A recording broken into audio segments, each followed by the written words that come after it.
Cool. Cool. I still see some people popping in here. Hello, everyone. Hi, Becca. Stuff out because I'll just come along pretty soon after you.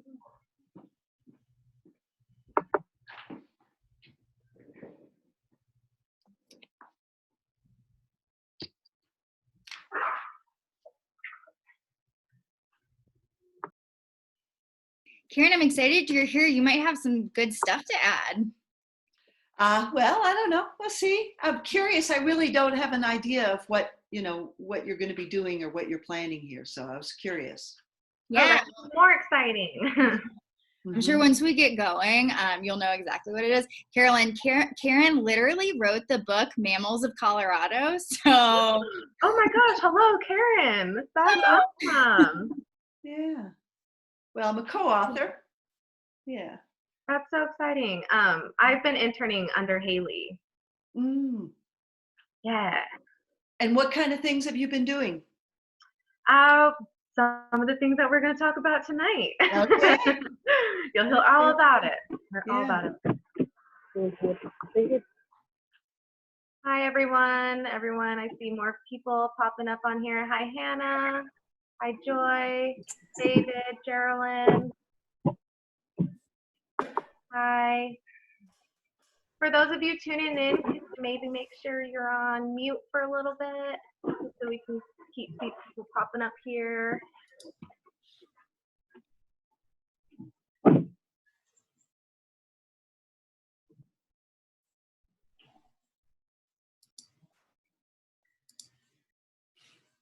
Hi, AJ. Hi, Saw. Hello.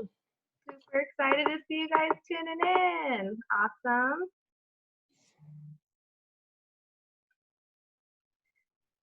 Wow, cool. So we got a lot of people popping in. This is really exciting. All right, guys, it's 6 o'clock, so that's when we're scheduled to start. I may just give it a few more minutes because I see some people just popping in, and then we'll go ahead and get started.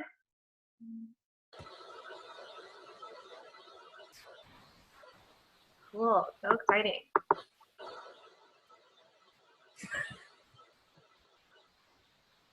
Hi, everyone who's popping in. Cool.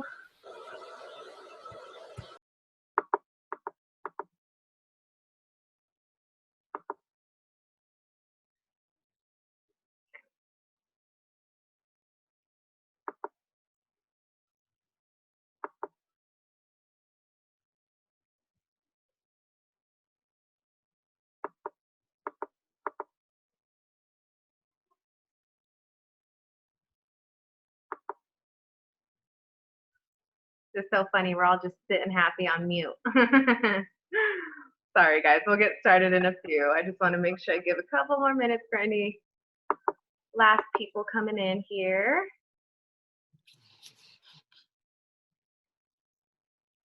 Video is turned off. You can make it mute.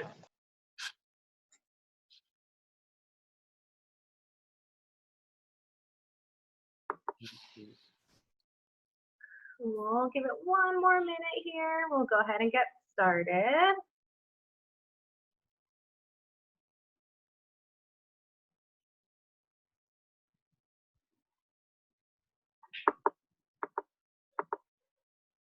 Cool. We got a lot of folks. Exciting.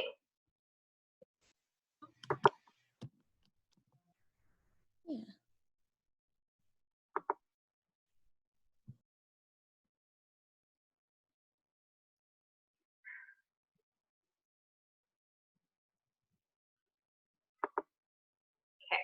All right, guys, I think we're going to go ahead and get started. I know during this time, maybe the next few minutes, some people might be popping in, but I want to go ahead and stick to schedule, so we'll go ahead and get started. All right, guys. Well, hi, everyone. My name is Carolyn Armijo. I am a graduate student at Arapaho University getting my master's degree in resilient leadership. So just to start off, I want to thank everyone for being here right now. I know there's a lot going on in the world A lot of craziness, a lot of unknown. So it just means a lot that you're all taking this time to still tune into something that really matters, which is our natural environment. And so I'm just really excited that you all took the time to be here. And I'm just really excited to be talking to you guys about habitat connectivity. And, you know, we're all online, so we're doing the social distancing thing, which is super exciting. We can all make a difference from the comfort of our own home. So thank you guys so much for being here.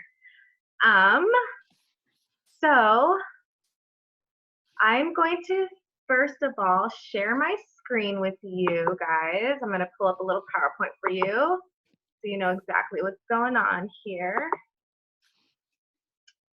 All right.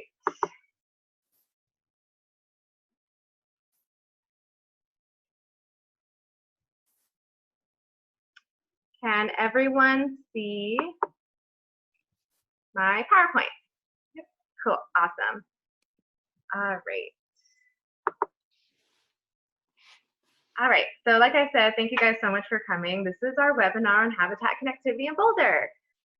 So we're gonna have a few speakers, Hailey, Hawkins, and Paul Millhouser with us today. And we'll go into more detail about their personal information and the organizations that they work with. And again, my name is Carolyn Armijo. I'm a Naropa student getting my master's degree. Before we go ahead and dive into everything, I wanted to just do a little housekeeping in regards to Zoom, because I know this is a new platform for everyone. We're used to in-personal, face-to-face meetings, so this is kind of new, this internet platform. So first of all, I just wanted to welcome everyone. At the bottom of your screens, there is a little chat box. So you will use that chat box, and actually right now, everyone can go ahead and click on that chat box and just say hello, introduce yourself, where are you from, and kind of why are you interested in habitat connectivity in Boulder. Just to get a little practice, go ahead and use that little chat box. And if anyone can't see it or can't find it, unmute yourself and just kind of be like, hey, I can't see it and I can't find it.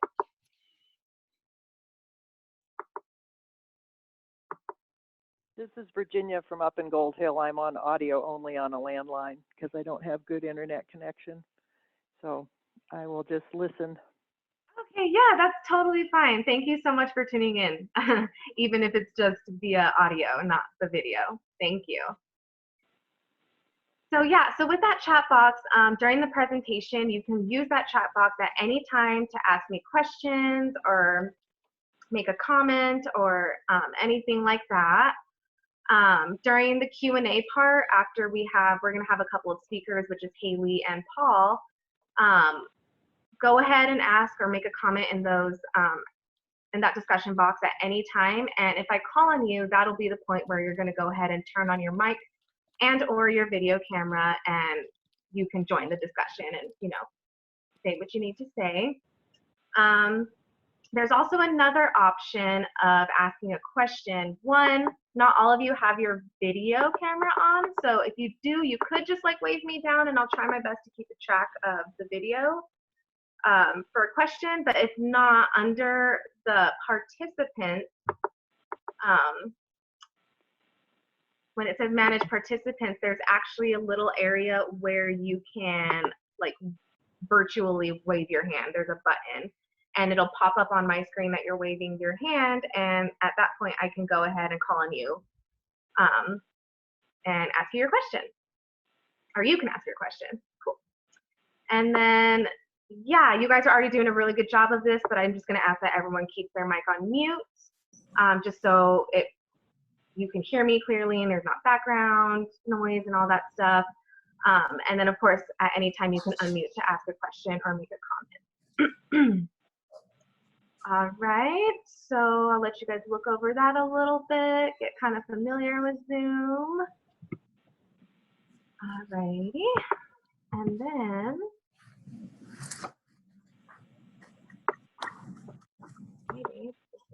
all right. And I just want to let you guys know that this session is being recorded, and you will receive an email to the link of the recording after the webinar. And of course, if any technical issues occur at any point, just try exiting the Zoom and then re-entering. So usually Zoom doesn't have too many problems, so everything should be okay, but just in case, just exit out and then go ahead and rejoin. All right, guys, so what's on the agenda today for our webinar? So again, I just want to welcome you all and thank you so much for tuning in. We kind of already went through the Zoom housekeeping and all of that. So I'm just going to go ahead and jump right into our introduction so you know what the heck is going on. So I'm going to introduce myself, Hailey and Paul, and then Hailey and Paul are going to do a little presentation, and then we will have Q&A after. And then we're actually going to have some time today to take an action right here, right now, that you guys can do to help habitat connectivity in Boulder. And it'll be super easy and quick and fun and exciting, and I will walk you through every step of it. And then we'll go ahead and take any questions, and then we'll, have a little closing and say goodbye.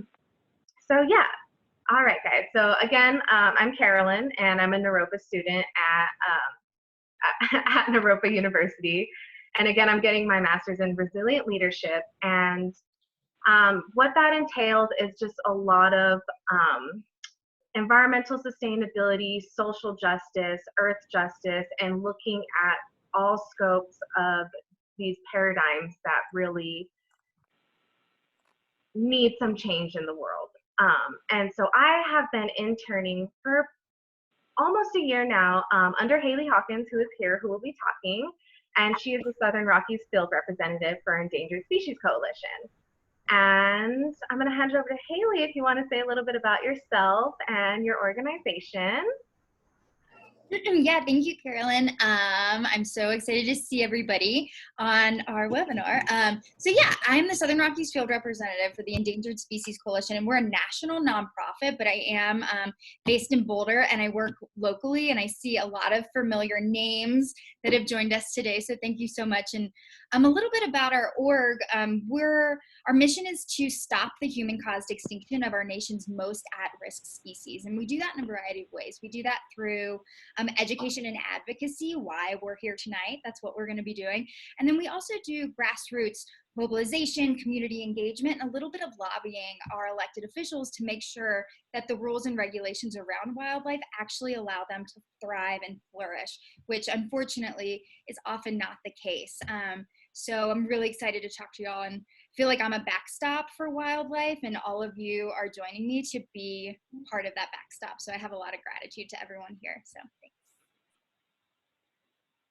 Cool. Thank you so much, Hailey. And I do have to say, it's been a total blast working with Hailey and working with Endangered Species Coalition. So yes, gratitude to all of you here for being a part of this also. And so we also have today Paul Millhouser, which is, he is a landscape ecologist and GIS specialist with Rocky Mountain Wild. And I'm really excited for y'all to see his presentation today. And I'm gonna go ahead and hand it over to you, Paul, if you wanna just say a little bit about yourself and your organization as well. Sure, well, thanks for inviting me to this, great little webinar. I'm excited to hear what Hailey has done, because I've done this presentation with her before, and every time she raises the bar, it makes me look bad. So I'm looking forward to what she's done this time. I am, in fact, a landscape ecologist and GIS specialist. And you ask, what does that mean? Well, it means I use maps and statistics and all kinds of other tools of science to understand wildlife movement and the human impacts on that.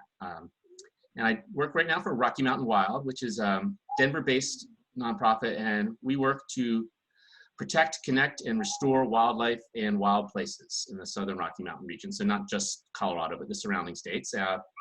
We focus on defending public lands, so like Forest Service and Bureau of Land Management, for example, against oil and gas development and other threats. That's really our focus.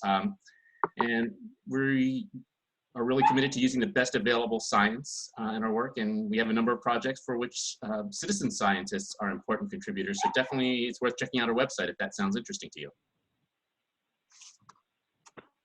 Cool. Thank you so much, Paul, and thank you so much for being a part of this webinar today. I'm really excited to hear your presentation as much as everyone else's. All right, so yeah, so without further ado, we're gonna go ahead and dive into some presentations here. We're gonna start with Hailey Hawkins, and she's gonna really dive into habitat connectivity in Boulder and kind of the things that her and I have been working on in regards to getting a resolution passed for migration corridors in Boulder. So she'll go into that whole spiel, and I'll go ahead and give it to you, Hailey. I'm on mute. Okay, I'm not on mute. And I'm going to stop sharing my screen so you can share yours. Perfect. Thank you. Hopefully this moves seamlessly. So, oh boy, this is easy. Okay. Yeah, you can see it. Yeah, you can see it? Yeah. Okay. So hi everybody. We already did introductions. You know, before I get started, kind of like Carolyn touched on it, I want to acknowledge that all of our lives have changed so drastically in the last few weeks. And, you know, if you're feeling anxious or worried or helpless, like I totally get it because I'm feeling the exact same way. But now is not the time to sit back, even though most of us are, you know, trapped at our houses. We're in a short-term crisis, but by addressing our long-term relationship with biodiversity and the environment, we can actually prevent things like this from happening again in the future. And that's because healthy ecosystems mitigate disease and they keep us resilient to changing environments. And we'll get into that a little bit more briefly. And on top of that, y'all, the Trump administration has not stopped their environmental rollbacks. Like you keep thinking it can't get crazier, and it does. And so they haven't stopped, and we can't either. If you're like me, you know, you're on this webinar, so I'm assuming you're like me at least a little bit. You are in love with the mountains, you're in love with the wildlife, you're in love with your community, and we don't want to let anyone hurt those things. So again, thank you for being that backstop with me to prevent that from happening. All right, now I'm going to jump in and give you a quick overview of the next like 20 or so minutes. We're going to talk about what habitat connectivity is on like a super basic level. I'm going to provide you some definitions, and then we're going to get into why it's important and who it's important for, which includes humans. And then we're also going to talk about some examples. What does habitat connectivity actually look like in Colorado? And we're going to talk about some good news, some stuff that's already happening to help, and ways that we can do just a little bit more because the work is never done. So let's jump into those definitions. I hope y'all are as excited about definitions as I am. Okay, so first off, habitat connectivity, pretty basic. It's the ability of wildlife, which includes plants, mammals, birds, fish, bugs, everything in between. It's their ability to move from one area of habitat to another in order to fulfill their roles in the natural world. And our wildlife use corridors to move from one area of core habitat to another. Now, core habitats are large areas with intact ecological functions that are persistent enough to maintain wildlife populations over time. Now, that's just a super fancy way of saying everything's where it's supposed to be and everybody's doing what they're supposed to be doing and things are fairly balanced and the ecosystem is doing what it's supposed to do. And core habitats are often on our public lands because these areas are typically large and protected. So it's just another reason that we need to keep public lands in public hands. Now I have this really great graphic here that shows, you can see my pointer, it shows pretty much the three definitions that I just gave you. I really like this graphic, although they use the word patch instead of core habitat.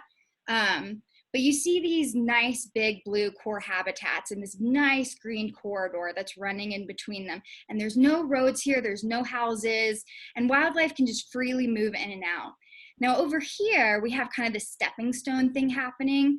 You know, we have a little bit of habitat, but maybe we have a road right here and a shopping mall right here and a house right here. And you can tell that wildlife can still move from this patch to this one, but you know, maybe it's a little harder. You know, it might take take more time. It might take the species or the animal more resources since it's a little harder to move. So not terrible, but not great either. And now down here, we have complete cutoff of connectivity. You know, maybe this is I-25 or I-70 in Colorado. You know, wildlife just can't move there at all. So we've completely lost all of our connectivity. Now, fences, dams, roads, houses, shopping malls all stand in the way of wildlife movement and cause fragmentation. And that's bad because habitat loss and fragmentation are the biggest drivers of species loss and extinction worldwide. I'm sure many of you saw the recent, in the last couple of years, the recent IPBES report that outlines over 1 million species worldwide are currently, right now, at risk of extinction. And experts also believe that the actual number of species at risk of extinction in the United States is 10 times greater than the number of US species that are actually listed on the Endangered Species Act. So even here in the developed world, like, we are not exempt from the sixth mass extinction, which according to E.O. Wilson, the father of biodiversity, is unequivocally being caused by humans. And you know, we're not exempt here in Boulder either, despite our 100,000 acres of open space and all the great people that, that work with our open space and to protect it with the city and the county. We're still seeing decline in certain species. And some of those you'll see here. They're the northern leopard frog, northern harrier, white-tailed jackrabbit, American marten, Abert squirrel, or some others that we are seeing declines in. And one thing all these species have in common is their need to move. Even our little leopard frog here in the corner, they need to be able to move. And without the ability to move, wildlife species can't migrate, find mates, or disperse, which means establish new territories, and sometimes they can't even find food or water. Fragmentation also limits wildlife's ability to adapt to climate change. And as our climate is changing, wildlife are actually finding it harder to move to more suitable places. They literally just can't get there. And connections northward, which is that way from where I'm sitting, and upward will be of extra importance as our climate changes, and mountain ranges like those in our Boulder backyard may serve as climate refuge for species if they can get there. Now, to sum it up for you, large carnivores, migratory birds, certain types of fish, and other wide-ranging species have an especially strong need to move across landscapes and waterscapes. Now we're going to look at a few examples of what those species are. All right, here's a good one. Our elk and our deer that we have here. These are the ones that I'm sure that y'all have seen.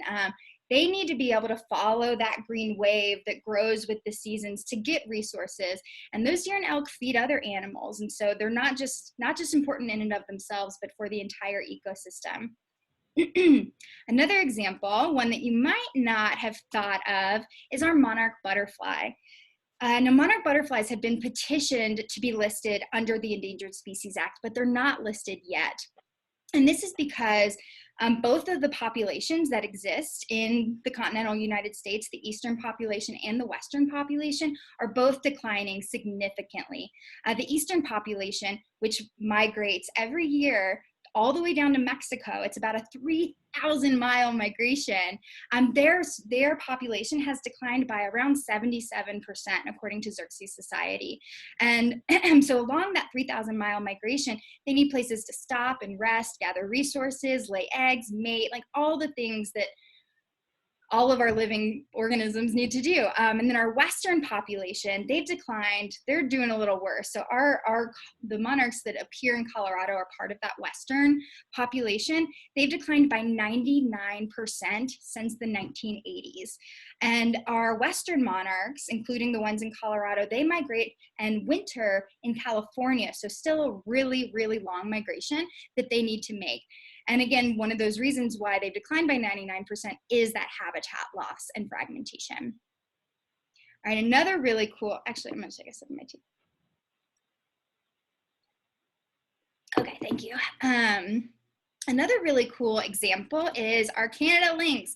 Now, they don't make it up to Boulder very often, but they do sometimes. They're listed as threatened under the Endangered Species Act. And like other big cats, lynx are mostly solitary creatures. So when they get old enough to leave their mothers, they actually disperse to lay claim to new territories. And these guys need a lot of space. their average home range is about 20 square miles. And to put that in perspective for you, if you're lucky, maybe your house in Boulder sits on like half an acre, probably like a quarter of an acre, even if that.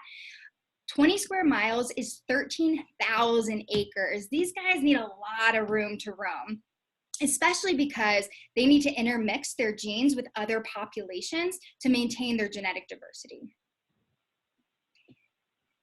Now, when wildlife can't move and disperse properly, their ability to find mates from other populations is inhibited, like we were just talking about with the lynx. And this lowers genetic diversity in species populations, which can lead to inbreeding, disease, and a reduced ability to adapt to changing environments. So that's climate change, again, coming up. Fragmentation also lowers an entire ecosystem's resiliency to stress. If even one animal is missing and unable to fulfill their services, an entire ecosystem can suffer. And a really great example of this that I'm sure all of you have heard of is the gray wolves in Yellowstone National Park. You know, after 20 years, this trophic cascade happened. And since they were moving, the deer and the elk, the willows were able to grow back, which brought back beavers, which brought back songbirds, which brought back frogs, and this whole amazing thing happened. But the trick is, when there's a piece of core habitat where a species is not able to return or get to, that ecosystem doesn't benefit from all of those services. So connectivity is a big piece of that. And all of these things together can compromise ecological integrity, which means an ecosystem stops doing what it's meant to do. And as humans, we need our ecosystems to do a lot of stuff for us, and we'll get to that in 2 seconds. But before that, I want to mention one other impact of fragmentation that impacts humans a little like really directly. It's pretty in our face, and that's wildlife vehicle collisions. Now, if you feel comfortable, you might not want to in this crowd, but I mean, you can raise your hand or put in the chat box, like if you've hit a wildlife. And I mean, I have, it sucks. And actually just recently, like in the last couple of months, I used to live in Boulder Canyon and I saw a deer get hit, like in the car in front of me hit a deer. I saw it with my eyes. I mean, it just sucks. And so in Boulder, between 2005 and 2017, we had over 900 reported wildlife vehicle collisions. And now biologists at the Colorado Department of Transportation say that only half of all collisions are reported. So we can safely assume that we probably had more like 1,800 wildlife vehicle collisions in those 12 years just in our county alone. And so that's human life that's put in danger, that's property that's put in danger, that's a lot of money, and also that's a lot of wildlife that isn't out there fulfilling their services to the ecosystem. And wildlife are the cogs and wheels of our ecosystems. They keep everything moving and churning and doing what it's supposed to do. And properly functioning ecosystems, they clean our air and they filter our water. And they also keep us healthy by giving us outdoor recreation opportunities, which gives us peace and freedom. And I know all of y'all Boulder folks like know exactly what I'm talking about. And again, if you would like to use the chat box, I would love for you to type in like, what is your favorite trail in the city of Boulder or Boulder County open space system? I know I want to know. I would love to hear about some new trails. I've recently found Meyer Ranch up Flagstaff, which is just amazing.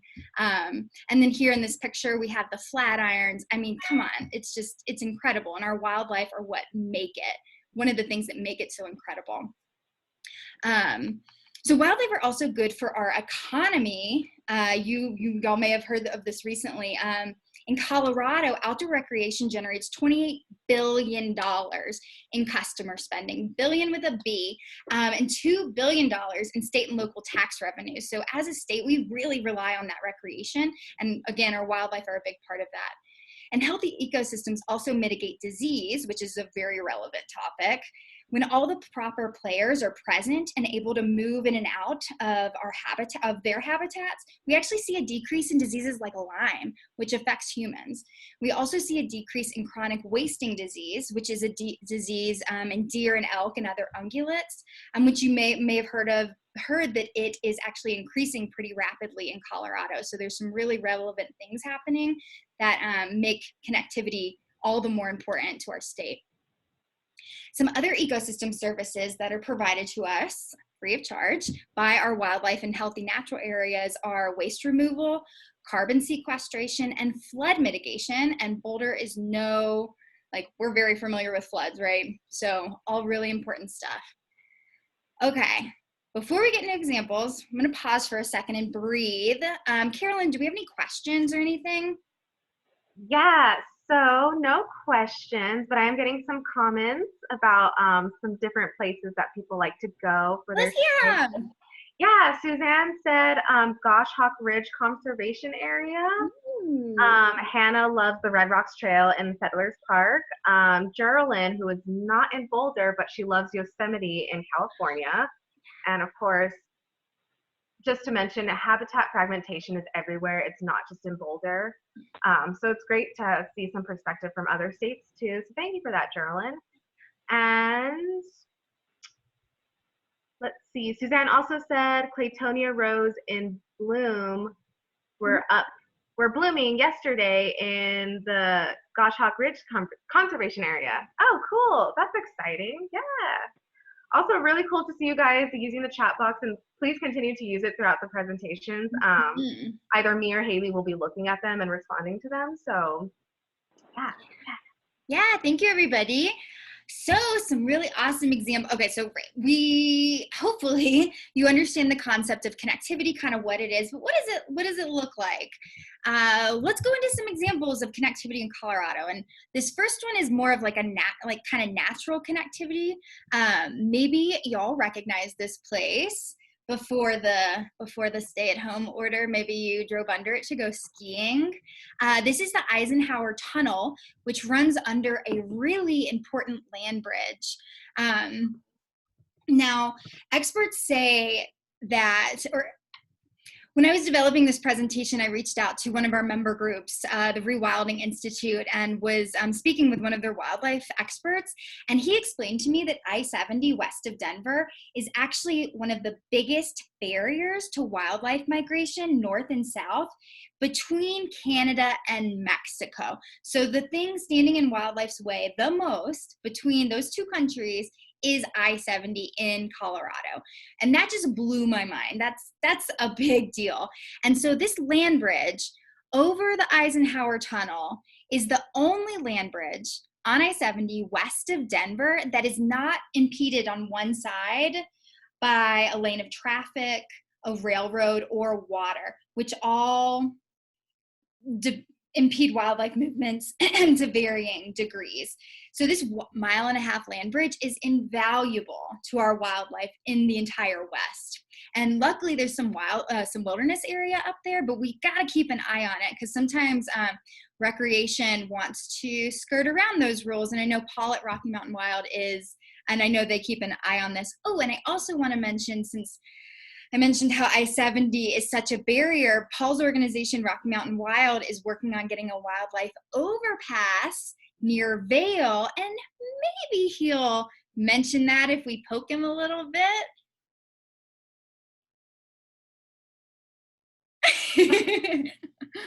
Paul, please mention something about Oh, right now. I'll feel for it. Just briefly.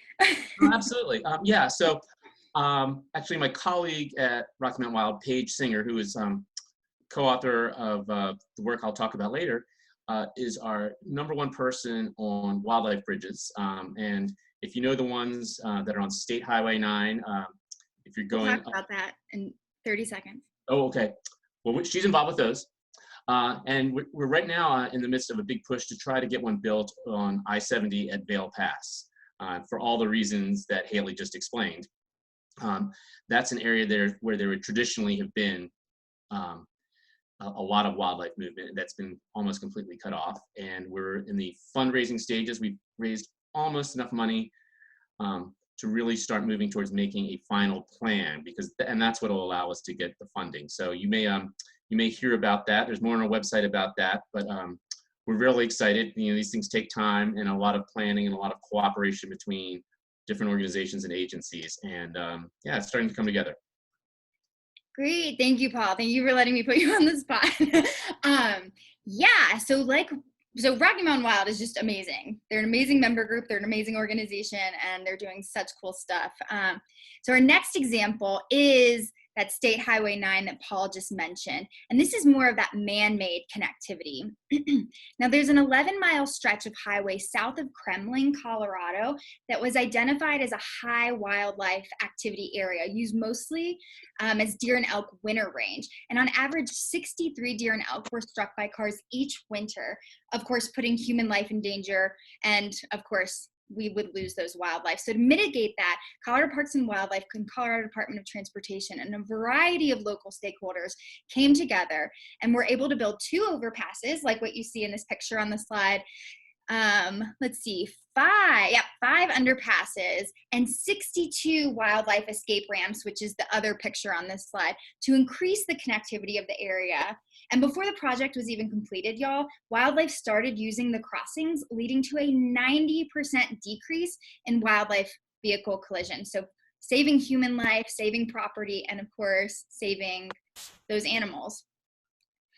Now, what about Boulder? Where are our wildlife moving in our own backyard? Now I'm about to show y'all a couple maps. And now these maps are from the Boulder County Comprehensive Plan. And I'm gonna orient you here a little bit. Here's Boulder. And if you come up here, this is Boulder Creek and Boulder Canyon. We have Nederland and Barker Reservoir. You go north, we have Jamestown and Lyons, and Longmont is over here. But what I really want you to pay attention to is this striped purple. These are our wildlife migration corridors used mostly by deer and elk because deer and elk are big and easy to track, so we can tell that they're moving there. And so this is, you can see that Nederland is a really important place for our deer and elk movements, as well as north of Jamestown. Now our next map, again from the Boulder County Comprehensive Plan, again we have, oops, got a little excited there. Okay, next, of course we have same map. We have Boulder right here, Boulder Canyon and Boulder Creek up to Nederland. Jamestown is here, then we have Lyons and Longmont. And what I really want you to pay attention to are these green dotted lines. And now this one in particular is going over Boulder Canyon. And y'all, that's about where I saw that deer get hit that I told y'all about earlier. That really upset me. And then this one is really cool. This is this overland wildlife connector right here is in the city limits. It's just west of town. And so we have our wildlife, you know, avoiding all of this mess right here and go and using this overland habitat connector north and south. Also, another really important aspect of this map is this dark purple that outlines most of our creeks.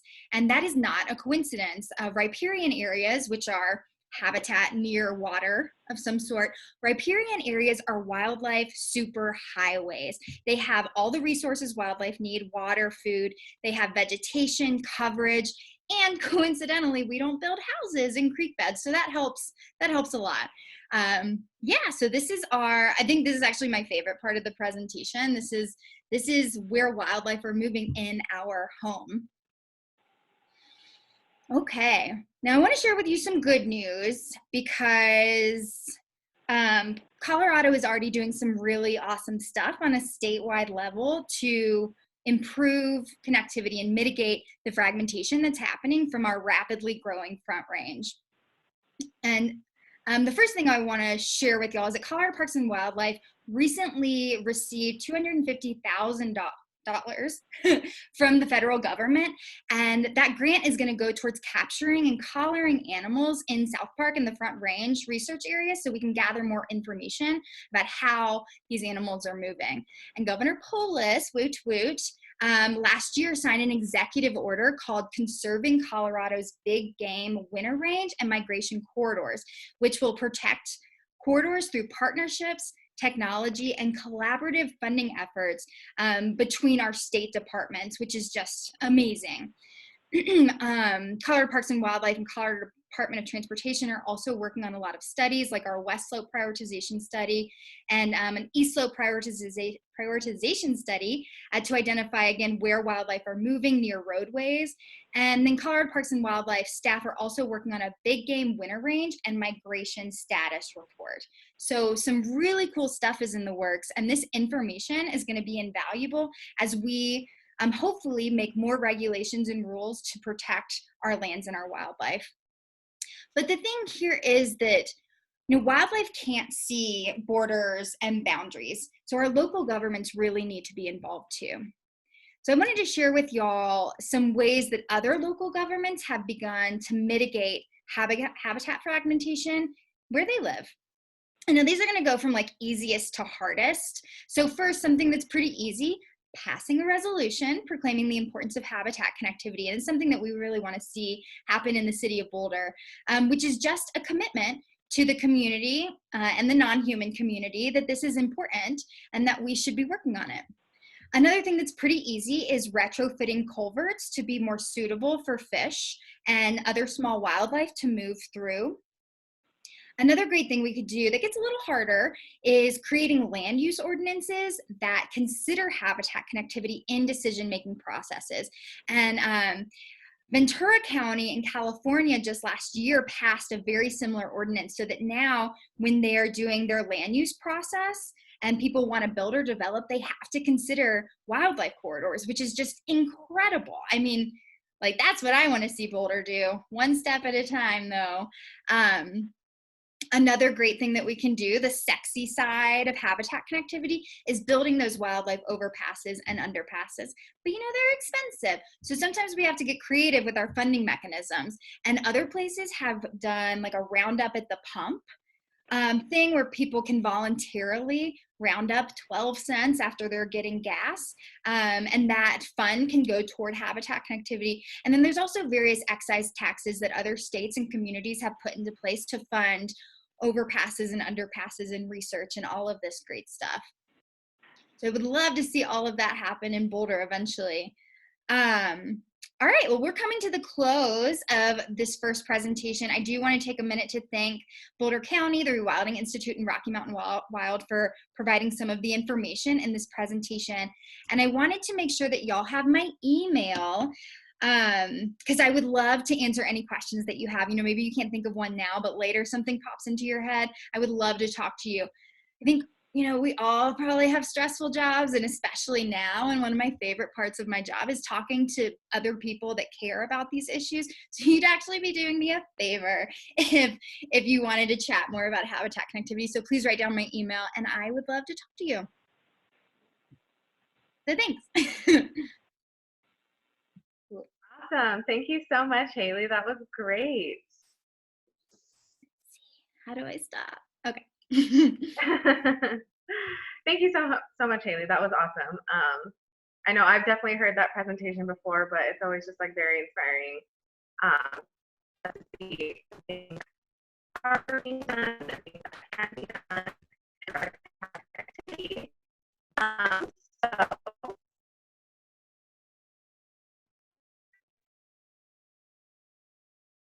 So can you guys still hear me?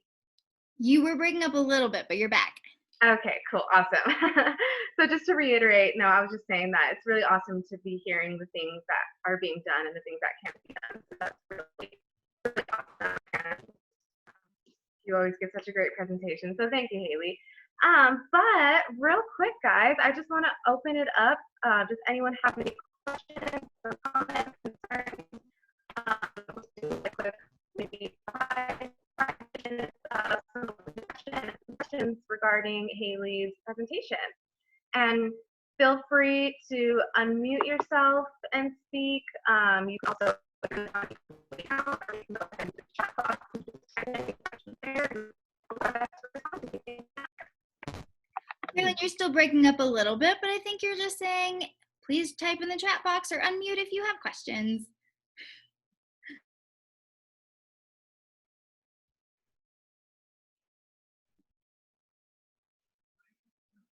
And there'll be time for questions after my talk as well, and you're welcome to include Hailey in those. In fact, encouraged. So if you don't have any for her, feel free to save them for the end.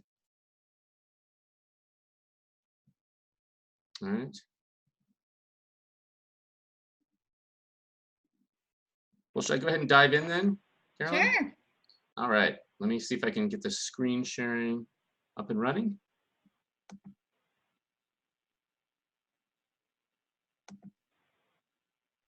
All right. Now I just.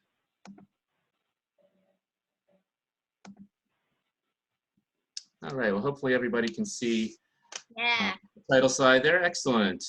Yeah, so I'm here to talk about some work I did the other year with a page singer at Rocky Mountain Wild, and it's all thanks to a grant from the good folks at the Boulder County Parks and Open Spaces group. They have a small grant program there that funded our work, and it was a nice opportunity to get to do something that we otherwise wouldn't have had the wherewithal to do. So Boulder County's lands and wildlife are both finite resources, and we've got ever more human influence on it. And so here are a few statistics I was able to come up with. I didn't have as much historical data as I hoped to have, but I think you can see not only has the population increased a lot, the number of visitors has reached a really high level, and the amount of roads and trails for a county the size of Boulder County, which still has a lot of wild spaces, is remarkably high. So, you know, this is really setting us up for a wildlife human conflict, unfortunately. So yeah, so sort of to add to what Hailey was saying about connectivity and habitat fragmentation a little bit. The thing that I would like to stress is that large areas of undisturbed habitat, what Hailey was talking about as core habitat, is critical. Very few species, even ones that live in a really small area, actually get all of their needs met by a single habitat. And some specifically require that core habitat. So they couldn't even be on the edges of those patches that Hailey was showing you. They need to be inside, really removed from any kind of disturbances. Now, connections between patches sort of partially compensate, but of course, the things that sort of break the habitat into patches also limits connectivity. So it's a bit of a double-edged sword there. I won't dwell on the impacts on wildlife too much because Hailey did a great job of covering those. But it really happens, you know, on a very direct level with wildlife mortality from collisions with vehicles. But a lot of it is changes in the environment that change wildlife behavior and activity in ways that maybe aren't immediately apparent, but which have really serious consequences in the long term. And we'll talk a little bit more about some of those as we go on. But yeah, but in the long term, individual animals have reduced fitness. They don't have the reserves of fat that they need to make it through the winter, for example. Invasive species who maybe can tolerate more disturbance start to move in and maybe outcompete the native species. So we see reduced biodiversity. And finally, those native species often have decreased population viability. They can no longer compete in these circumstances, and we lose them. And you know, those are hard to bring back. So the research I did with Paige was to really look at what the effects of human development were in Boulder County. We unfortunately don't have great historic data so we can easily view the progression over time, but we can set a baseline to understand what the future effects are going to be. And that lets, we hope, the planners in Boulder County take that into account so they don't think when they put in a new road that they're doing that in a vacuum. It's part of a system that's already having an impact. And so for that purpose, one of the things we did was quantify the amount of habitat fragmentation in Boulder County. And I'm not gonna stress that tonight because Hailey says that the public audiences don't really like lots of scatter plots and charts. I mean, go figure. But we also did some visualizations of the effect of habitat fragmentation that I think will be a little more interesting to this group. And frankly, are actually a little more interesting to me too. So just briefly, what we did was we figured out all the habitat types within Boulder County, and that's from data that the United States Geological Survey maintains. And it really breaks things down, if you want to individual species-dominated forests, or you can do things as simple as just forest versus grassland. And we went somewhere in between. And then we went to a bunch of sources to get all the roads and trails in the county mapped. And I think in the end, we have a pretty nice coverage. And I'll put in a plug for the state of Colorado's COTREX website, which has done a really nice job since we finished our study of coming up with a pretty comprehensive map of all the trails in the state. So that's, if that's something you're interested in, it's a great source. So there's more than one way to look at fragmentation, and I started out with what I'd call a habitat-focused approach. So that means every transition between habitat types is in fact fragmentation. So, for example, wildlife presented with a body of water, even if there's no development there, that still has a fragmenting effect. And for some species, even the change between forest and grassland can be a fragmenting effect. There's some wildlife that won't leave cover. So if there's two disconnected pieces of forest, they're not going to be able to move between them. And that's regardless of what's causing that disconnection. So for this analysis, though, we looked at roads, trails, and buildings and other infrastructure as just a completely separate habitat type, so that we could also see its particular effect. So the first thing I did was come up with a map that shows a rough estimate of what Boulder County would have looked prior to development. There's some guesswork involved there, but it just gives you a picture of what the state would have looked like before settlement by white people, basically. As you can see, to the east there, we've got a lot of grasslands with some bits of forest along river valleys. And then as we move into the foothills, it becomes more wooded. You get different kinds of forest as you increase in altitude, and that's pretty much a straight shot as you go to the west. And finally, you get to areas that are pretty much bare, except to the extent they might be covered with snow and ice at certain times of years. And all of those are, even the least hospitable ones, are potential wildlife habitat and have their sort of unique suite of species living there. So what happens when we add into this all the roads and trails that have come into being over the last few hundred years? It looks something like this, which is a pretty dramatic change. The eastern plains there in particular have been transformed almost entirely to agricultural land, whether it's for growing crops or pasturing livestock. But even as we get into the foothills, there's still a pretty heavy amount of fragmentation going on. And really, there's some notable exceptions. There's some open areas still in the sort of north central part of the county, which is nice to see. And as you get up into the really rugged terrain, there are, of course, fewer roads and trails. But nowhere is completely spared. And obviously, you can see that Boulder itself is, essentially eliminated as a place that has the kind of habitat value you would hope for. So really, when we think about any new projects, even a project as simple as just putting in a new trail in a previous area that was previously free of trails, that's a real change at this point. All of the core habitat and connections that we have remaining are precious, and we really need to think about how to defend them. Now here's a slightly more, I would say, optimistic way of looking at things, and this is perhaps a measure that's more about wildlife like elk, which we've seen a lot about, and which I'll talk a little bit more about. Wildlife that is mobile, that can cross areas that aren't favorable to it if it needs to.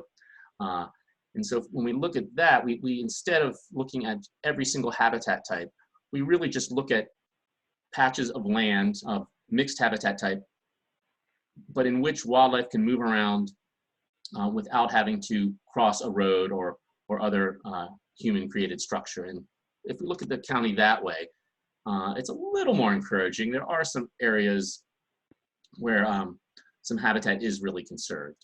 And again, though we see, given what's going on elsewhere, how really valuable that area is. So this is similar to a map that Hailey shared earlier.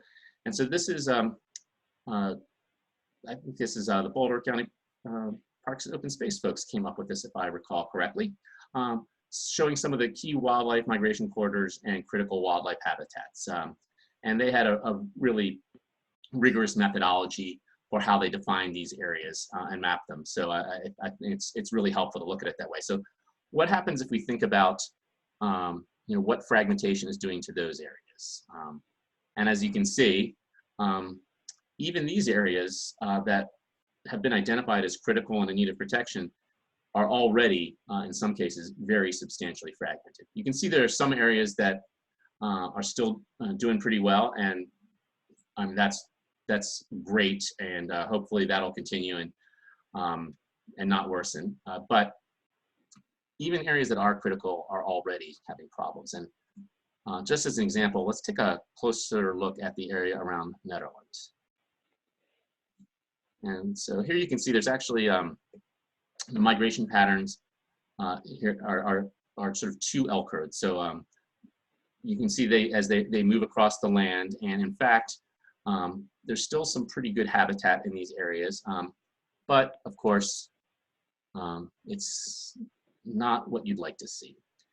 You can see that some of the habitat areas themselves are somewhat fragmented, which is unfortunate, but there's still some really well-protected areas there. Unfortunately, a lot of them are separated from one another.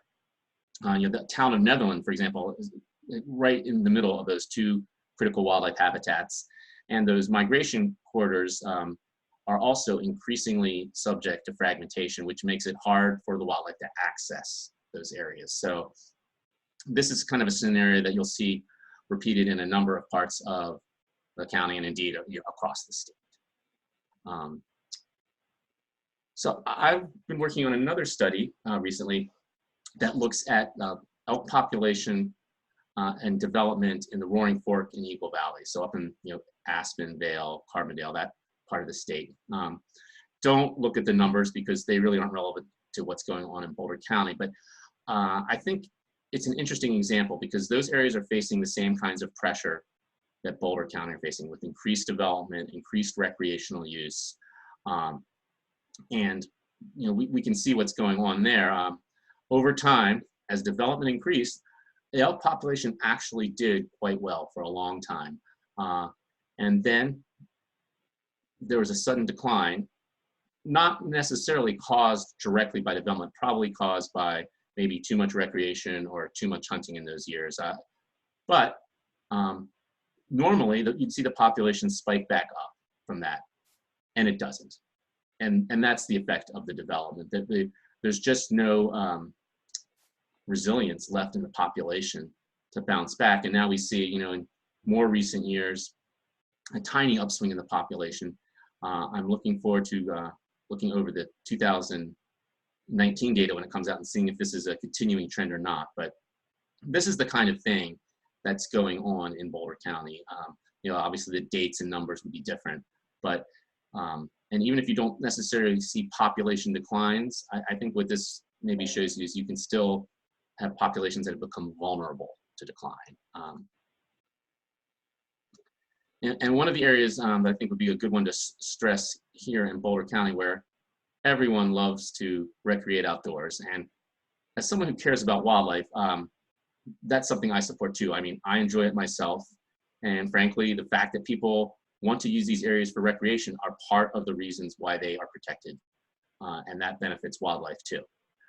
But at the same time, we're having an impact. Think about when you see elk along the road, or perhaps as someone snowmobiles by. Now this is a photo, and that's the caption from a newspaper in Yellowstone, and it says, "A collared elk is wary, but appears relatively undisturbed by passing snowmobiles in Yellowstone National Park." Now, I don't know if how many of you have been up close and personal with the snowmobile, but they're really loud. And if you look at this elk, I don't think you have to be a wildlife biologist to say that it's not looking undisturbed, because what that elk should be doing, especially in the wintertime, is it should have its head down feeding, or it should be walking to the next place where it's going to feed. And instead it's standing there, its ears are perked up, it's very alert. And we can quantify the effect that that's having on wildlife.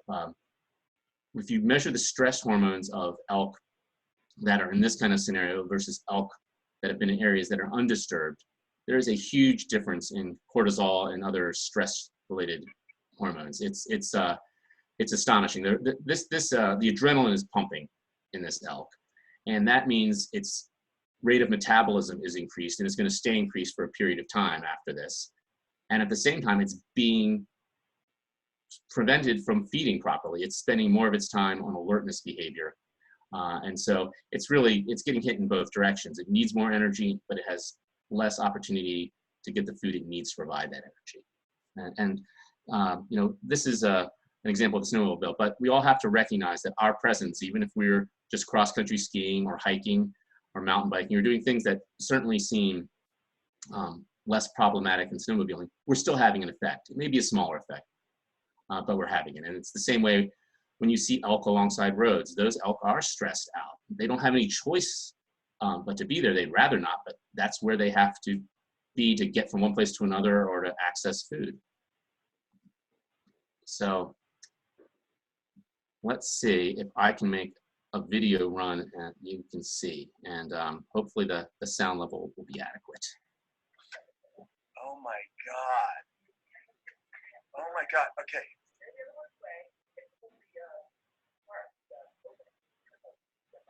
Okay.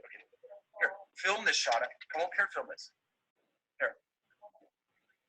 No, just film. No, we're not gonna shoot it. Give me a break. Yeah, so my advice is I wouldn't fool around with Shauna. She's tough. But this is, I think, a nice illustration, or at least a metaphorical illustration of what's going on with wildlife populations, and not just elk. Elk are a nice example because everyone knows them. They're charismatic. We see them all the time. Colorado Parks and Wildlife keeps really good data on their populations because they're a species that has a high economic value, frankly. But as a result, they're great research subjects. Now, what we see going on with them is, as we create more and more development, like I talked about in Eagle and Roaring Fork Valleys, what we're really doing is we're removing the population's resistance. We're putting more and more stress on them. And even if they are maintaining stable populations, or sometimes even having population growth, we're ultimately making them more vulnerable because they need to have the ability to reproduce at a rate that's going to allow them to bounce back from a year where, let's say, there's a serious issue with chronic wasting disease, or there's an unusually severe winter that causes a lot of elk, especially yearlings, not to survive. So it's the metaphor really is a bit like a trampoline. You know, when it's just you bouncing on a trampoline, you can bounce all day and nothing happens. It stays nice and springy. But as you add more people on the trampoline or more stresses on the ecosystem, the bounce gets stretched out. You're not getting as much of a bounce anymore. And in fact, there's a point at which all of the bounce is taken away. And I actually empirically know it's 5 people is what you need, because my daughter was, without permission, bouncing on a neighbor's trampoline, and she was the smallest of 5 kids on it, and they bounced her up really high, and they landed, and then she landed, and because they had stretched it out all the way, she said it felt like falling on concrete. And that was indeed substantiated in the ER, where we discovered that she'd broken her leg. So that's what's really going on, is without the resilience, one bad event can cause a population crash. And it's not just elk. There's a lot of other wildlife that I know people in this call care about. It includes wildlife like birds. And we need to really think about that overall weight and not just maybe what we're doing in a single area at a single time. So, all right, well, what are some conclusions that I come to from this? Well, if you're going to understand what fragmentation is doing, you need multiple perspectives. There's different types of fragmentation, and different species are affected differently. And we really need to think broadly. You know, I talked about elk, but we really need to understand the impact on a lot of different species, and that can include plant species, by the way. It's relative. Some areas can have fragmentation and yet retain a lot of valuable habitat, depending on how the fragmentation has occurred, whether it's dense in an area but leaves a lot of other areas open, or whether it's more broad spread throughout a whole region. And then there are policy implications, and that's actually my favorite part. I'll put this up while I talk about it, because I do want to encourage you to visit the Rocky Mountain Wild website and to shoot me an email if you have any questions. But what I'll say is, and actually Hailey set this up perfectly, I am increasingly of the belief that we really can make a difference at the county and municipal level. That is where the action is now. I don't need to tell you that we can't look to the federal government for a lot of help on these issues right now. And the state has limited authority over private property. So it's really the counties and the municipalities.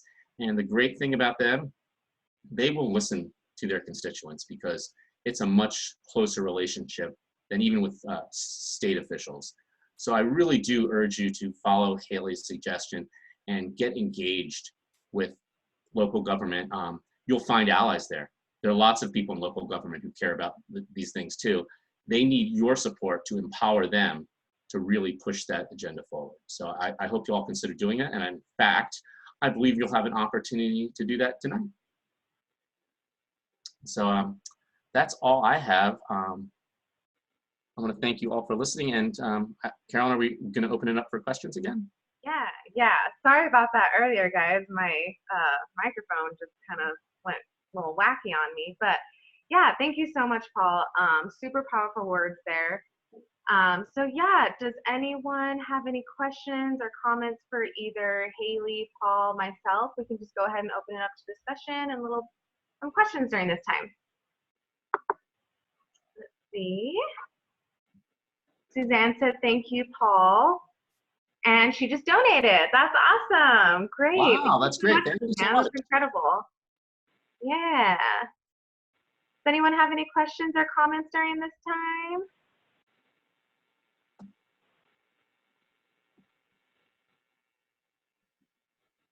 Don't be shy, guys. We will do our best to have the answers for you.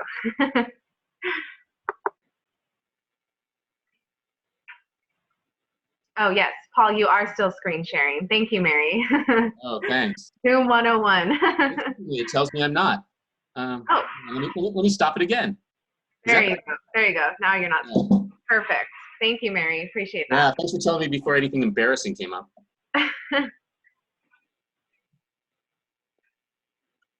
Suzanne is just mentioning to everyone to maybe encourage some Boulderites to volunteer at OSMP. Yeah, that's a great point. Volunteers really matter. So that's a great point. Thank you, Suzanne. Thank you, Alma. We appreciate you being here. Thank you. Yeah. All right, I'm gonna just wait a few more minutes in case any shy ones in the back want to ask a question or make a comment.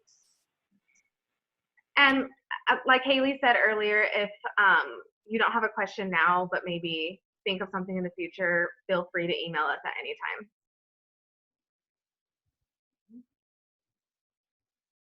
Karen, I'm tempted to put you on the spot and see if you have anything to add, or if any parts of the presentation were especially interesting to you.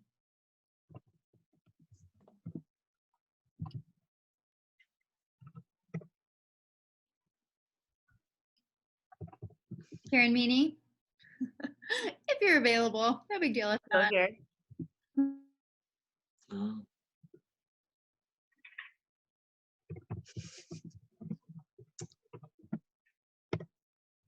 We're getting lots of thank yous in the chat, and I just really want to thank you all for tuning in because it's the community that matters when it comes to these situations. So we really appreciate it.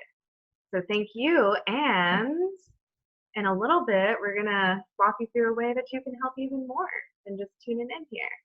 But I actually have to go because children, but I want to put in a pitch for taking the action because I know what it is. It's really easy, but it can actually be really effective too. And with Carolyn and Hailey on the line, they are going to make it pain-free for you to do it. So definitely take advantage of this moment. And again, feel free to reach out to me with questions, and your main danger is that you won't be able to stop me from talking about this stuff. So, thank you so much, Paul. Appreciate your words so much. So much gratitude. Thanks Thank again you. for inviting me. I appreciate it. Thank you, Paul. Have a wonderful rest of your night. Thanks, you too. Okay, so thank you, Carolyn, for tuning in. We really appreciate it. And yes, we're so excited. Yes, feel free to take all this information and share it with people that you know. You know, domino effect is really important. All right. Any questions, guys? Questions, comments? If not, then we're just going to go ahead and jump into, I'm going to go ahead and share my screen with y'all. Maybe, if it'll let me. There we go. Doody-doo. Can you guys see my screen? Yeah, okay, cool. Let me just get this going to the next part. Maybe. All right, so we're gonna go ahead and walk you guys through a little action that you can do right now. It is so simple, it is not difficult. I'll hold your hand through the whole thing, so it'll be super pain-free. So what can you do to help in regards to habitat connectivity in Boulder? So what you can do is just write a letter to the City Council. There's a couple of different ways that you can do this. One, a handwritten letter is always really extremely effective. But considering, you know, the circumstances that we're in, don't by any means go out of your way to, you know, buy an envelope or stamps or have to leave your home or anything like that. If you have the materials, great, but if not, we're going to walk you through sending an email, and I'll give you the email to the City Council and all of that. I do want to mention that I know some of you are not here in Boulder, but I'm sure some of you have visited at some point or were tourists of Boulder and have, you know, experienced the wildlife here and the natural outdoors here. So you can always still do this and just mention that it's a great place to visit and that you enjoy coming here to experience the natural world of Boulder. So it's okay if you're not exactly in Boulder. And kind of like why write a letter to the City Council? So Hailey, will you speak a little bit more on like why it's important to have civic engagement with this? Sure, Carolyn. So interacting with your elected officials is actually the #1 best thing that you can do to help wildlife. So it's our rules and regulations that are really negatively affecting them a lot of the time. And if we can reach out to our elected officials and talk to them, which like Paul was saying, I mean, I feel like Paul covered it, like he was saying, is a really effective way to make change, because a lot of times people want to, but they need that public pressure and need to know that the community cares.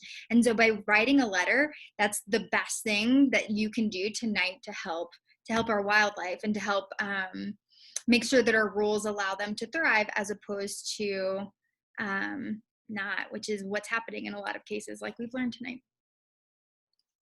Yeah, thank you so much, Hailey. So yeah, so your voice matters, and the things that you can do to make change completely matter. So how are we going to write this? So if you all can just maybe pull up your email really quick, it could be on your computer, it could be on your laptop, or if you do want to write a handwritten letter, whatever is easiest for you, go ahead and situate yourself to do that now. Give you a few minutes to pull that up in whatever way you feel is comfortable to you. All right, so how are you going to write this? So the main things is to, one, just introduce yourself, who you are, what's your background, just, talk a little bit about yourself. Two, you're going to state the problem, which is obviously, after going through both presentations, is habitat fragmentation in the city of Boulder. And just mention kind of like, why do you care? I will give you an example, but in my example, I said, I love to hike. I'm a outdoorsman, and I like to enjoy the outdoors here as much as I can. So the wildlife is part of that. So why does this matter to you? In what ways does this matter to you? And then you're going to state the solution, which is obviously, I have a little spiel here that you guys can use if you want to use it. And the solution is basically protecting Boulder's native wildlife and their ecosystems, and that is of importance to being here in Boulder. And of course, what are we asking initially, the city council, is that we ask the city to take efforts to establish and maintain habitat connectivity by identifying corridors and educating the public. And you guys, by all means, can use my words verbatim if you need to. I'm going to go ahead and go to the next slide, and I can always go back to this slide as well whenever you guys are writing it, just to give you a little example. So this is something that I wrote. So in the first paragraph, you can just see here I'm stating who I am. I'm an Europa student. I'm studying environmental sustainability, just a little bit of background of me and where I come from. The next one, you can see that I'm stating the problem, that there has been a lot of fragmentation in Boulder. There's been a decline in native species because of this. So it's like the second and third paragraph is like stating the problem there. And then that fourth paragraph, I'm stating why this matters to me. I love to hike, I love to camp, I love to just explore the beauty of this city and the natural environment here. So that's where I'm stating why I care. And then that, what did I say, fifth paragraph there is I'm saying the solution, which is again providing long-term habitat connectivity for migration in the city of Boulder. And then that last paragraph is just the ask, what we're asking the city to do. And that's just basically encouraging everyone to support wildlife and their environment and to show and represent that habitat connectivity is of importance in the city of Boulder. So it's a really quick email.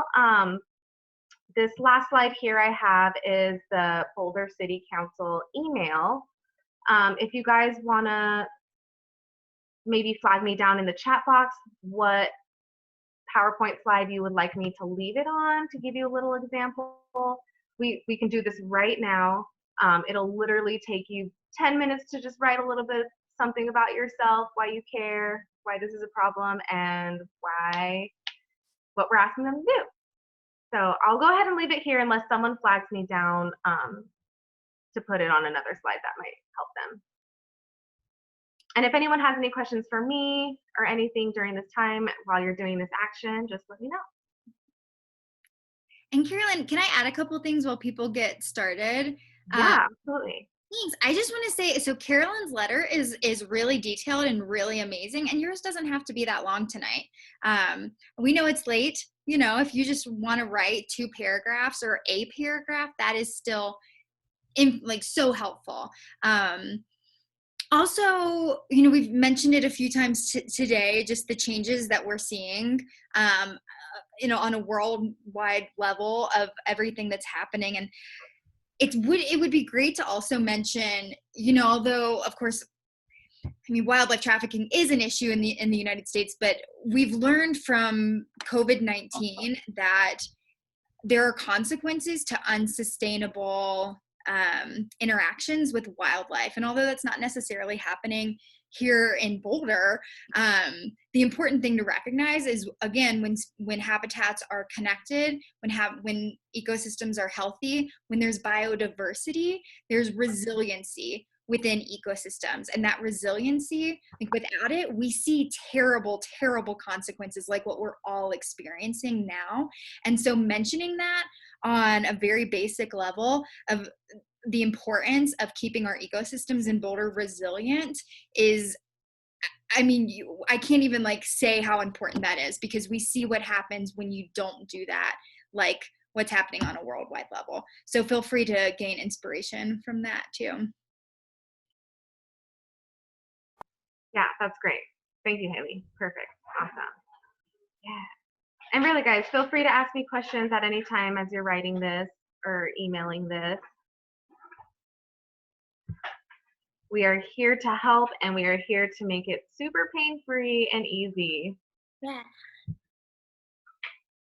And when Carolyn says talk about your background, maybe you are a teacher, and that's a really important perspective. Maybe you're a student like Carolyn, or you are, I mean, heck, if you, I'm spacing. I know one, Rafi Katz is on here right now, and I know he comes from a background of wildlife rehabilitation. Wow. So that's great to say as your background, Rafi. That's always a really great perspective to have. So Yeah, stating your perspective is really helpful for decision makers to hear. Does anybody have writer's block? You want to like raise your hand if you have writer's block? Well, that's pretty sweet. I get writer's block all the time. Carolyn, sure. can you put the city council address? Yeah, Vanessa. Vanessa gets writer's block. Can we put the city council's email address in the chat? What is it again? I'll write it. Council. I'll go ahead and I can move the slides over. It's council@bouldercolorado.gov. Cool. Okay, I'll just put it in Slack so then you can be on the, or sorry, I'm saying Slack. I'll put it in the chat so that you can be on the other slides. I'm going to put it back here.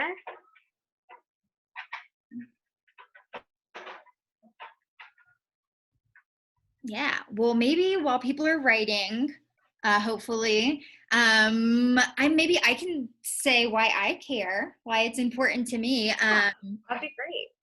Yeah, thanks. I come from Mississippi.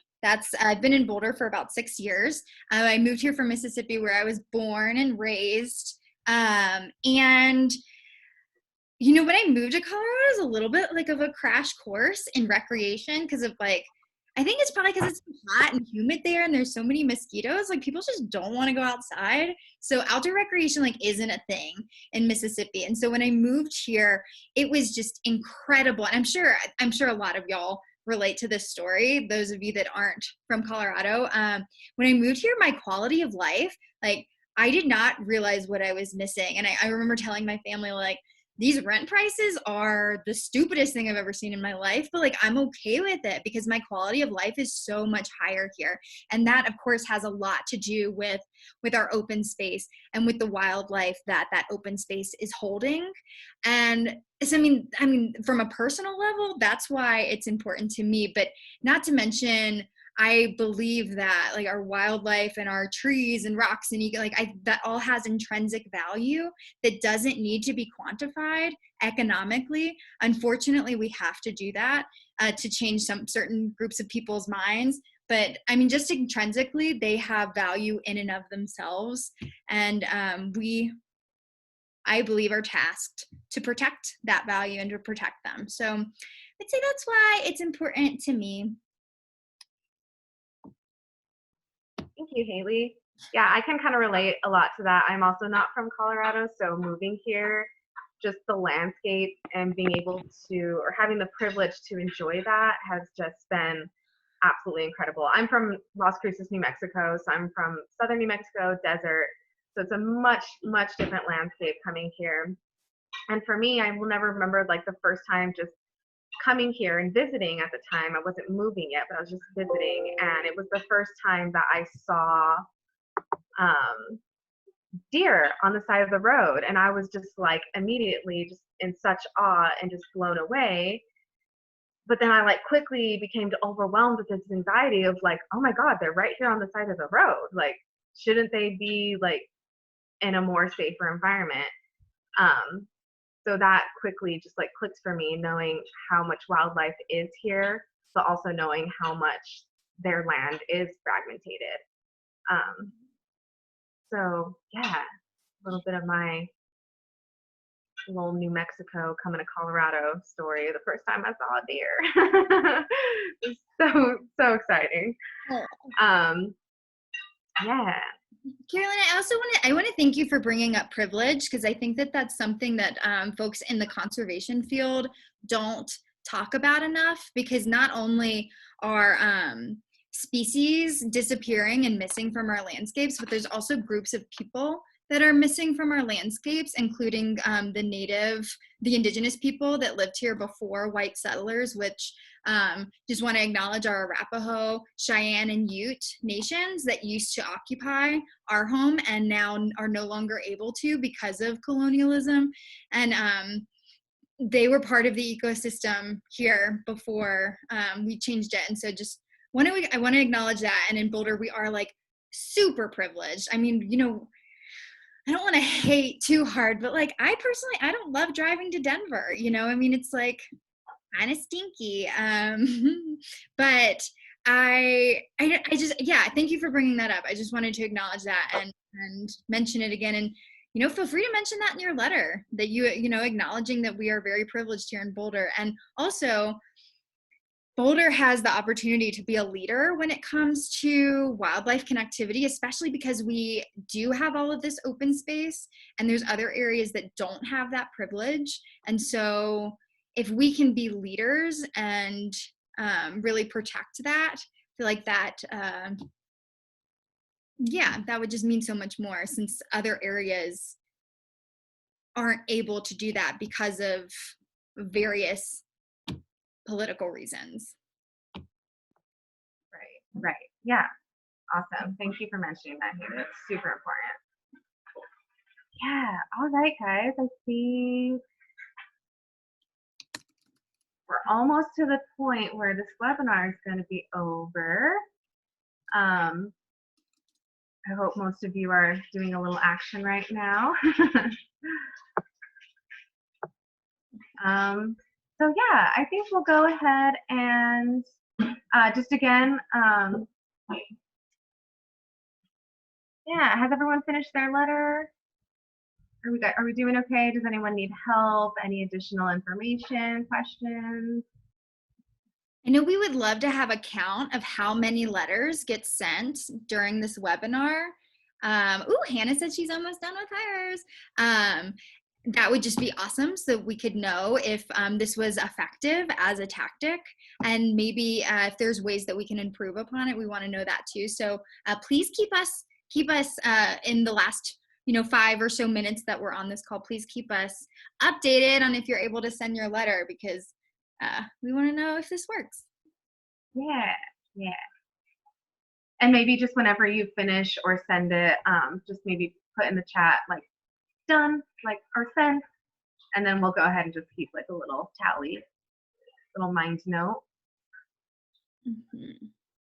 And again, the ask is we ask that the city advance efforts to establish and maintain habitat connectivity. Like what's written on this slide, and it doesn't have to be in those words, but we want to make sure that they know what we're asking of them. I think that ask is an important piece that often gets lost when people are making comments. Like you want to offer a solution and be really specific about what you want. Great question. Hannah just asked, do we have tips on a specific subject line? That is a really good question. Hailey, I'm gonna actually hand that one over to you, maybe. Yeah, I would say you want your subject line to be, and yeah, thanks, Hannah. Didn't even think to put that on the slides. Yeah. But I think the subject line being short and direct would be really helpful. So let's see, I'll write it in chat. Like the subject line could be, please advance efforts around habitat connectivity, or please support, improve habitat connectivity. Something specific and something direct, like an ask, would be really, really great. Anything coming to your mind, Carolyn? We just support habitat connectivity in Boulder. We ask that you support habitat connectivity in Boulder. Yeah, I just put a very short example in the chat folks want to copy and paste or come up with your own. Yeah, that's perfect. Yay! Cool. And I do, I want to, scanning the attendees, it looks like they're gone, but we did have a couple staff members from the city of Boulder that were on earlier, and a couple staff members from the Boulder County Parks and Open Space Department. So this is not falling on deaf ears. And yes, Hannah, ask your question. You can also come off mute if you want, if you don't want to type it.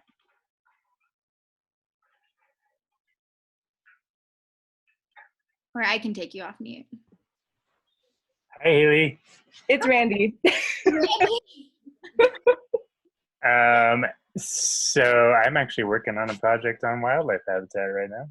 Ooh. But I was wondering if there's any good state or national policies that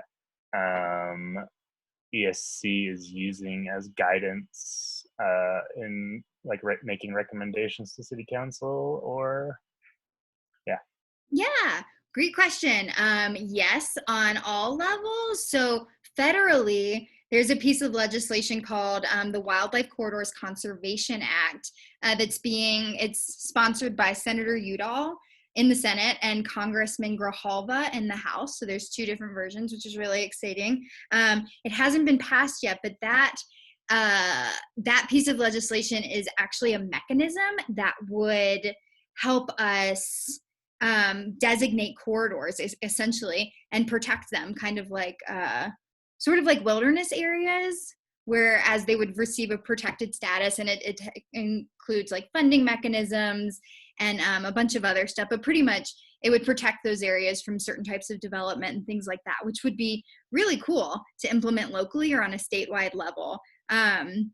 We also have, I mentioned in my presentation earlier, Governor Polis did his executive order around big game migration corridors, which among other things mandates that Colorado Department of Transportation take corridors into account into all their activities, which before the executive order, they did not. Like they were not required to think about wildlife when they were making roads. So that's a really cool thing as well that could be implemented locally. And then Carolyn and I have been working on just like a super awesome, really nice resolution that we want to see get passed in the city of Boulder. And it's really basic. It's like, this is why habitat connectivity is important. This is the bad stuff that's happening. And here's our solution, which is beginning to identify corridors in Boulder County so that we can protect them, hopefully down the line. And maybe that means we protect them through land use ordinances, which would be awesome, but that it would be a long road to implement that. And I think like one step at a time is where, you know, we're trying to be nice about it, you know. So yeah, did that answer your question, Randy?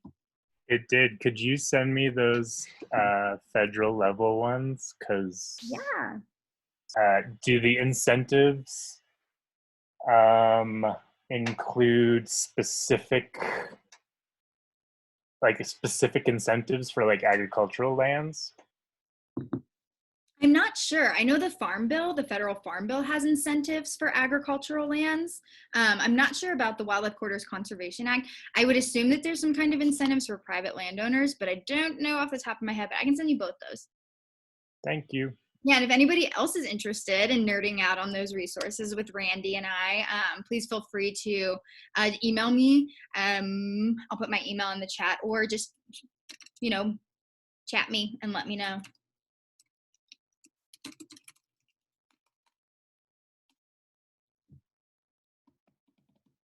We are at 7:31 and we want to make sure that we're respecting everybody's time, but definitely want to know if you're working on your letter, if you finished it and had already sent it.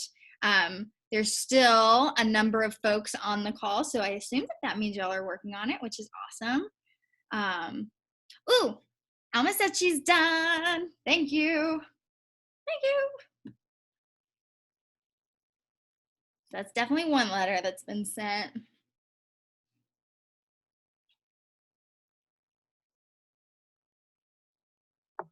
And I'm also going to go ahead and put my email up there just in case anyone has any questions or follow up for me as well. I guess that's another thing we should have put on the slides, but you know, trial and error. This is our first webinar, guys. Well, mine anyway. Yay, Hannah sent her letter. That's 2. Hey, Hannah, thank you guys so much. We appreciate it. And I just put my email as well into the chat box for everyone.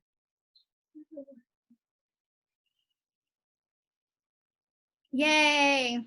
Thank you. Thank you so much. Thank you, Alma.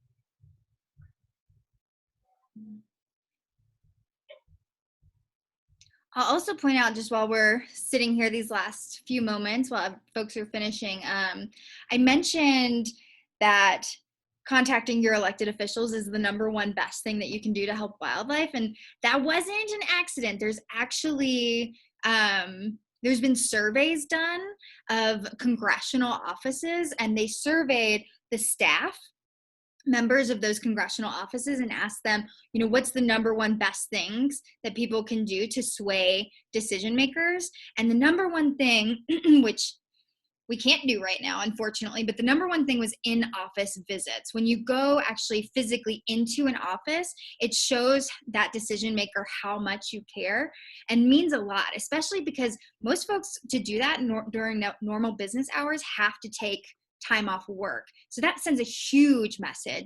Another thing, the second thing under in-person visits was handwritten letters. Like Carolyn was saying, those handwritten letters that are actually mailed, again, as much effort as it takes to do the action, that's how strong the action comes across to the decision maker. So a handwritten letter with a stamp is like your next best bet. And then after that is going to be an email, or sorry, I think after that maybe was a phone call.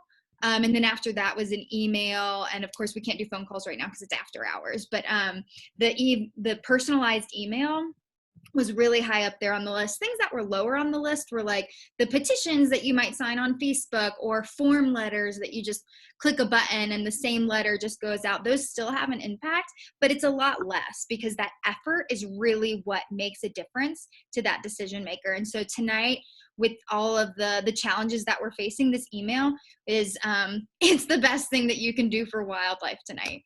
So thank you.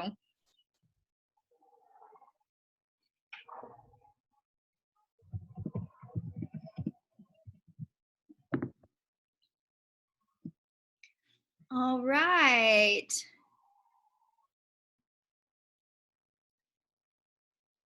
Great. Thank you, Laurel. I hope you were able to send your letter.